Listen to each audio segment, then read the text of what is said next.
وما زالت المنتخبات العربية تستمر في كتابة التاريخ في كأس العالم قطر 2022. بدأها المنتخب السعودي بفوزه على منتخب الأرجنتين بهدفين لهدف، وبعدها منتخب المغرب قدر يتفوق على منتخب بلجيكا بهدفين لصفر. النهارده رغم توديع منتخب تونس للبطولة، إلا إن المنتخب التونسي النهارده قدر يفوز على المصنف الأول عالميا بطل العالم منتخب فرنسا، قدر يفوز عليه النهارده بنتيجة 1-0.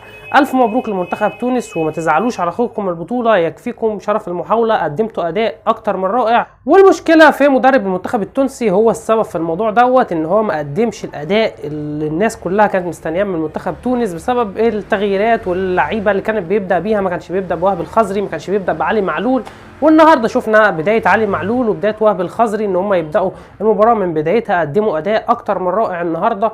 ويعني كل الاسف للشعب التونسي ان منتخب تونس خرج النهارده من كاس العالم، ولكن قدموا اداء اكتر من رائع. ما تزعلوش، انتوا رجاله وعملتوا شغل عالي جدا جدا جدا، يكفيكم بس ان انتوا قدرتوا تكسبوا في فرنسا المصنف الاول عالميا.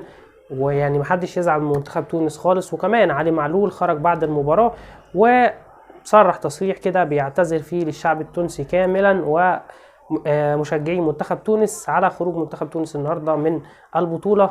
ولكن يعني ايه، ان شاء الله يقدروا يعوضوا في البطولات القادمه من كاس العالم. الف مبروك للمنتخبات اللي تاهلت، وهارد لك لمنتخب تونس. والنهارده ان شاء الله يعني ايه المباراه شغاله في الوقت اللي انا بصور بيه الوقت الحالي. السعوديه ما زالت متعادله مع المكسيك، وان شاء الله منتخب السعوديه النهارده يقدر يتاهل لدور ال16. بس يا جماعه بكده نكون خلص فيديو النهارده. ما تنساش تدعمنا باللايك، اشترك في القناه وفعل زر الجرس عشان يوصلك كل جديد. ومن غير ما اطول عليكم، سلام.